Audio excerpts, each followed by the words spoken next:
Okay, and let's begin. Wow, such a special day. First of all, it's Rosh Chodesh Nisan, the month of absolute miracles. We are looking forward to seeing lots of them, starting in our personal lives and also for Am Yisrael in general. We hope to see Mashiach today so that this whole situation just gets resolved, because that's what it's going to take. 1 second. Like I was saying to Sina before, it's crunch time for us and for Hashem. So today we're going to be doing the last chapter of Likutei Amarim, and in honor of finishing Likutei Amarim, I do want to thank Panina's son, who really, really helped me out, and all the chapters are on YouTube. So if anyone wants to access the link, which is in the group description, you will find all the chapters of Tanya there.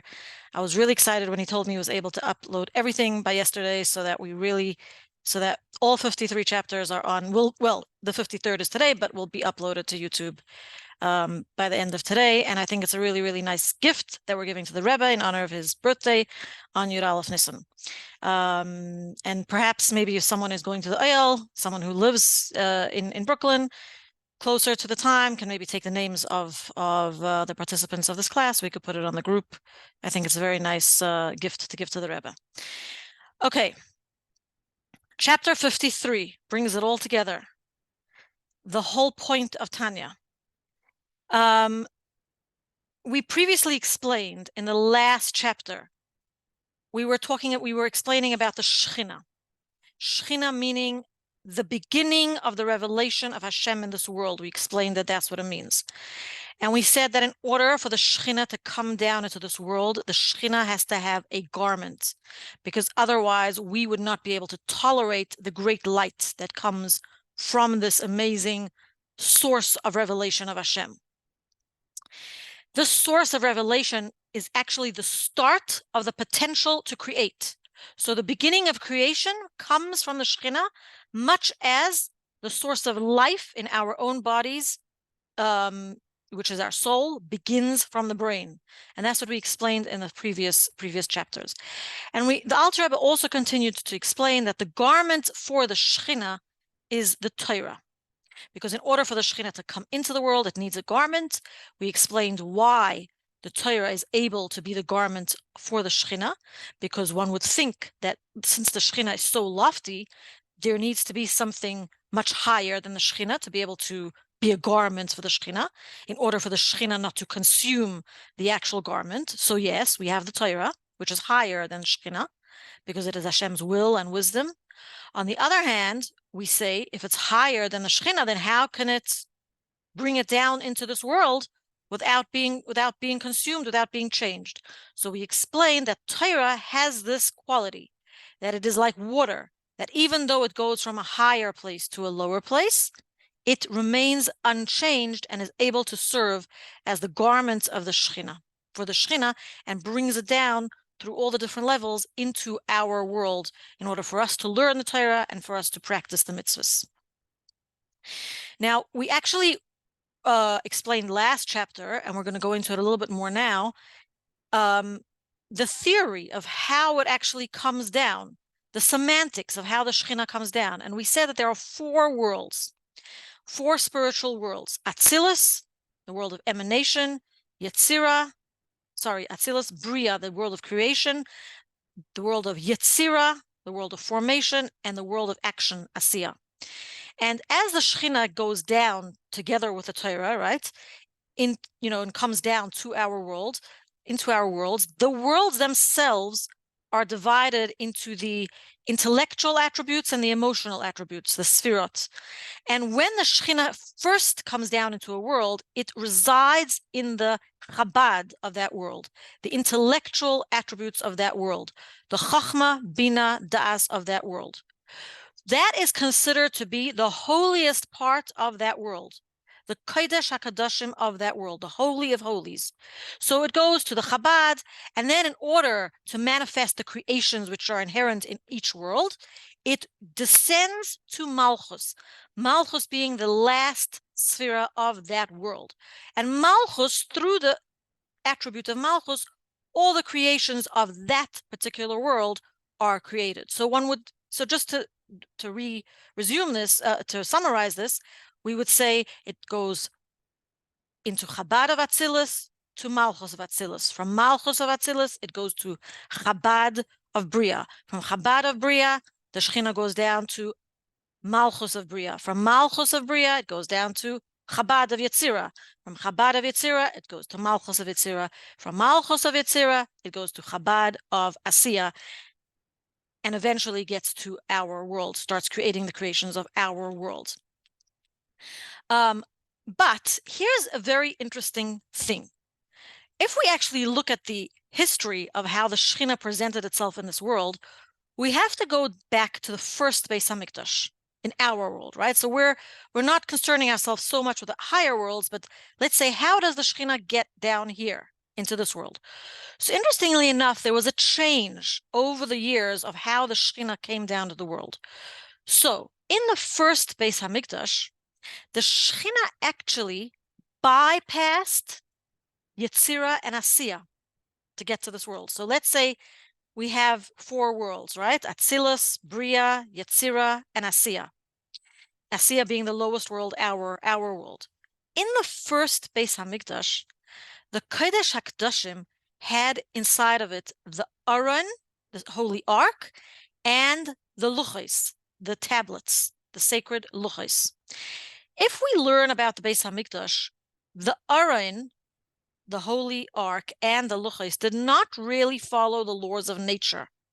In other words, if you read in the Chumash about the measurements of the Holy of Holies and the measurements of the Aron, it doesn't really make sense. It doesn't really fit. In other words, it fit into the Holy of Holies supernaturally, in a way that was above nature. Furthermore, upon the tablets were engraved the 10 Commandments, but they were engraved in a most miraculous way, not according to nature.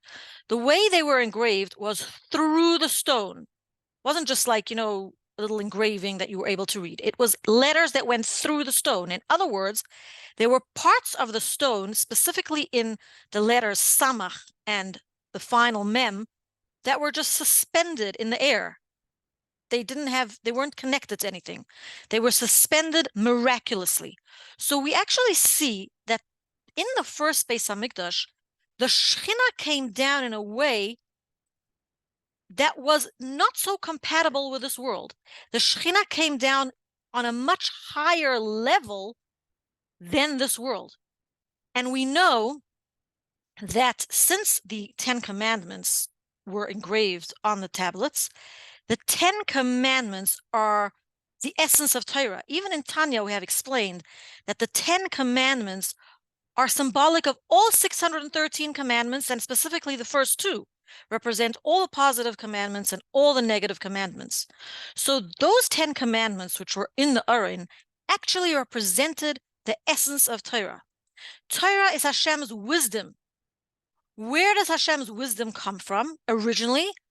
From the wisdom of Atzilus, right? Atzilus is the first point of revelation in this world. So when we talk about the wisdom of Hashem being revealed, it's way up there in Atzilus, right? A very high level.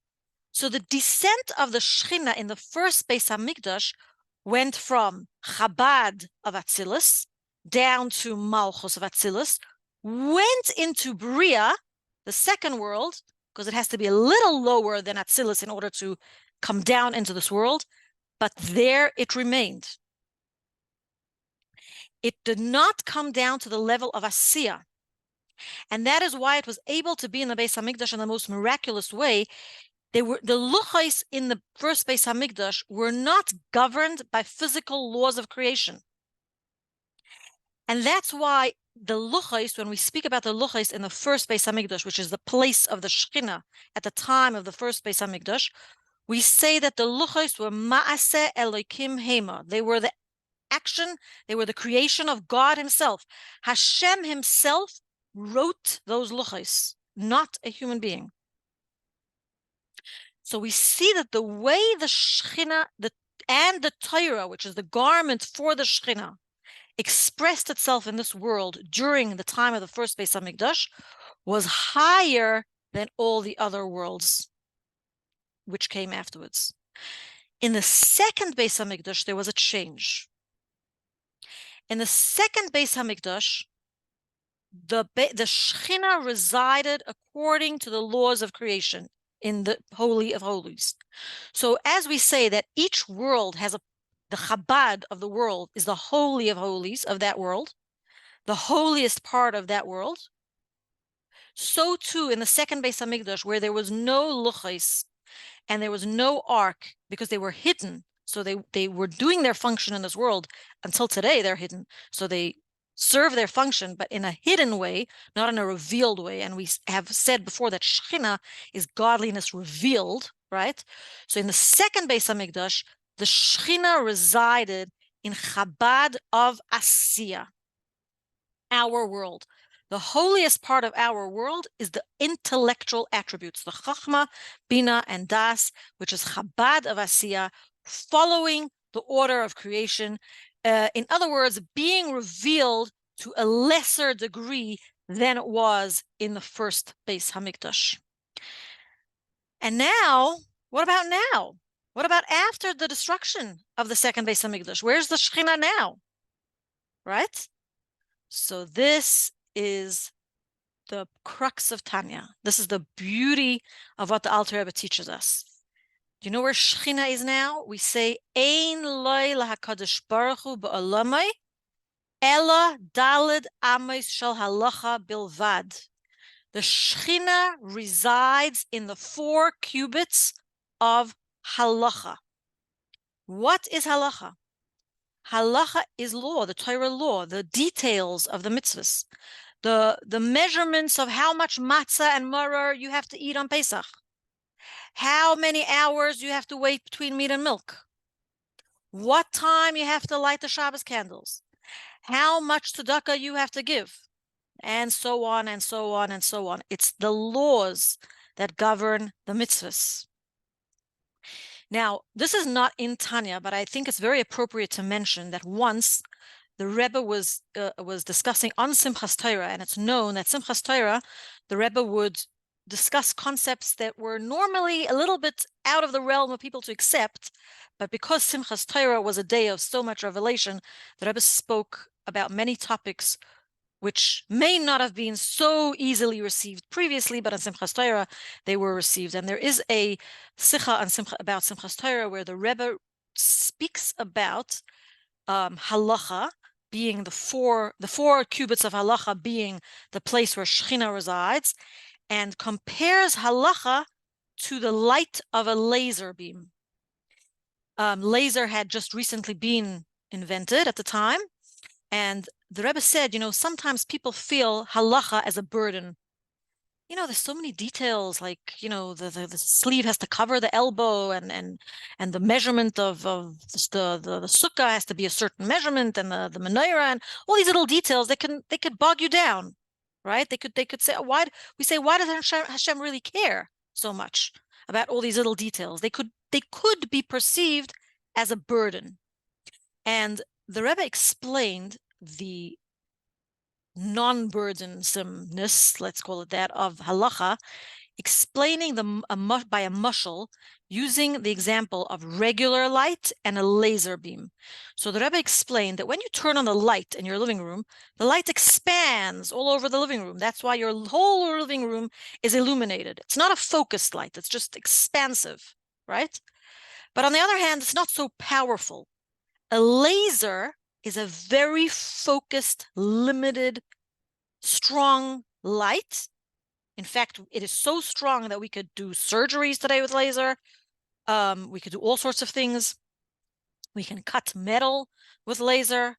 It is a very, very focused, strong light. And because of that focus and because of that limitation, that's why it's so powerful. And the Rebbe compared halacha to the light of a laser. That, yes, it's very limited and focused, apparently, but because of that, it is so strong and is able to cut even the walls of metal which exist between us and our Father in heaven. That's how the Rebbe explained it. And here the Alter Rebbe says that the Shekhinah resides in fulfilling the laws of the mitzvahs. The Shechina resides in halacha after the destruction of the Beis Hamikdash. So when you're performing mitzvahs, or even when you're studying Torah, not necessarily halacha, the Shechina is with you to some degree, but a little lower than it was in the even in the second Beis Hamikdash, because in the second Beis Hamikdash it was in Chabad of Asiya. Now we're talking about actions we do with our physical body. Not only is it in Malchus de Asiya, it's even a little lower than Malchus de Asiya, because Malchus of Asiya is what enabled creation to take place. This is going even a step lower. We're using our coarse physical body, which contains the animal soul, to actually do mitzvahs.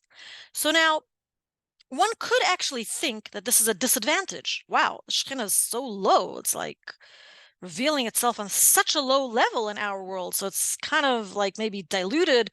And in fact, we don't see these like sparks of lightning and say, oh, hi, Shekhinah. No, it's not revealed to that extent as it was in the Beis Hamikdash. We know it's there in the 4 cubits of halacha, but it seems a little bit of a disadvantage. However, what the Alter Rebbe explains, and this is so beautiful, however, the 613 mitzvahs that we do, plus there are 7 rabbinical commandments, they equal their together, which is 620. The numerical value of this is equal to the word keter, which means crown. A crown is above one's head. So when we say that the Torah is Hashem's wisdom, that is Hashem's intelligence, the mitzvahs are Hashem's will, which is even higher than Hashem's wisdom. So even though the Shekhinah descends lower nowadays in Golus, it unites the person with a higher level than was even in the first Beis Hamikdash. It unites the person with the will of Hashem, which is even higher than the wisdom of Hashem. Remember, when the Shekhinah comes down into each world, it goes into the wisdom of Hashem, the wisdom of that world, the wisdom of Atzilus, the Chabad of Atzilus, the wisdom of Yetzirah, the Chabad of Yetzirah, the wisdom of Bria, the Chabad of Bria, the wisdom of Asiya, our world. Then it goes down to Malchus Asiya, which was in the second Beis Hamikdash. And in our times, after the Beis Hamikdash was destroyed, it's even lower. But it enables us to reach much higher, not only to the wisdom of Hashem, it enables us to reach the will of Hashem. And that is much higher than the wisdom. So now let's go back to what started off this whole discussion about the Shekhinah, which is the Zohar, which explains to us that our bodies are like a wick, and the Shekhinah is the flame of a burning candle above our heads. And in order to keep the flame burning, we need to do mitzvahs, which serves as the oil for the wick, right? So usually oil is actually Hashem's wisdom. Over here, we are referring to oil as the mitzvahs which come from Hashem's wisdom and will. Okay, now the wick is our body. What is in our body? The animal soul. Usually when you burn a candle, what happens? So you have the wax or the oil or whatever, the wick and the wick. The wick gets burnt down. In a candle, the wick gets lower and lower and lower. The wick gets consumed, right? So if we are to say that the wick is our animal soul, right? The Shekhinah is drawn down to a person by consuming his animal soul. On the level of a tzaddik, it consumes it totally. It completely transforms the animal soul. The tzaddik does not have an animal soul which goes contrary to the will of Hashem. It's become transformed. Everything in a tzaddik is divine. But in a Beinoni, for which Tanya has been written, ourselves, we are potential Beinonis, right? It consumes perhaps not the actual animal soul, but the expressions of the animal soul. It transforms them into light, the darkness into light. And in other words, how do we do this? By doing mitzvahs, we use our animal soul. For a man to wrap tefillin, he has to actually wrap it over his physical body. For you to light Shabbos candles, you need to use a match and your hand. You have to consume kosher food in your body. It's the physical acts in the physical world. We are using our animal soul. We are making our animal soul work for us. We are making our animal soul into an ally. And we are therefore making the animal soul more godly to receive the revelation of the Shekhinah. And that is why, and that's how the Alter Rebbe concludes this chapter. We go back to the title page of Tanya, where Moshe Rabbeinu, that Alter Rebbe says the whole Tanya is based on this verse, that Moshe Rabbeinu told the nation as he was taking his leave of them, he told them, Ki karev elecha hadavar ma'od. This Torah is accessible to everybody. It's near to you. Beficha ubilvavcha. You have to learn Torah. You have to have the right emotions, which we have been speaking about. Love of Hashem and fear of Hashem. But the main thing, Moshe Rabbeinu told the nation, the main thing, how do we bring the Shekhinah down into this world? First in our personal lives, and eventually for the whole entire world, where the world is going to be transformed into godliness when Mashiach will come. The main thing is the last word in the verse, la asoisoi, to do the mitzvahs. Because doing the mitzvahs with our physical bodies, using physical materials of this physical world, brings the Shekhinah down into this world. In other words, we have taken 53 chapters to explain that serving Hashem with self-sacrifice does not mean dying. But serving Hashem with self-sacrifice means giving up your idea of what life should be and serving Hashem how Hashem wants, submitting yourself to the will of Hashem. That is what it means when we do a mitzvah. You're putting aside your life for the will of Hashem. And thereby, you are bringing Shekhinah down into your world, into your personal life, to the world at large, where very soon, hopefully today, we will see the revelation, the complete revelation of godliness in this world. In every corner, Hashem will have a dira b'tachtonim in the full sense of the world, a dwelling place in this world with complete revelation, with the coming of Mashiach now. Okay, so before I stop the recording, I just want to tell everyone, if you've prepared the l'chaim, so I've prepared my l'chaim, so I'm just going to make a bracha, Baruch atah Adonai Eloheinu melech haolam bar pri hagafen. And Nomi is actually not online now. She'll watch the recording. But I just want to thank her and all the ladies that started this class for giving me the privilege of actually completing 53 chapters of Tanya on a weekly basis, almost weekly. Hopefully after Pesach we will begin. I think we're going to begin Shara Yichud V'Emunah. We're going to continue. And I just want to say a big l'chaim to all of you. May all of you be blessed with all the brachas, begashmias, beruchnias, through learning Tanya. You should be blessed with health, gesund, Yiddish chasidische nachas from your children, parnasa b'harchava, just like health and happiness, a very easy preparation for Pesach, an easy preparation for the Geula. Let's greet Mashiach today. L'chaim, everybody. L'chaim. Amen. You could unmute yourself. Any questions?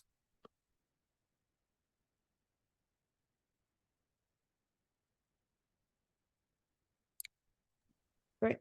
What did you say we're going to study next? What Okay, so it's to be confirmed, but we're going to go to the next part of Tanya. The second part of Tanya is called Shar HaYichud V'Emunah, about faith. Emunah, yeah. Fabulous. Wonderful. So looking forward to it. Mirz Hashem. But that is going to be after Pesach, ladies. Understandably. I'm just going to stop the recording.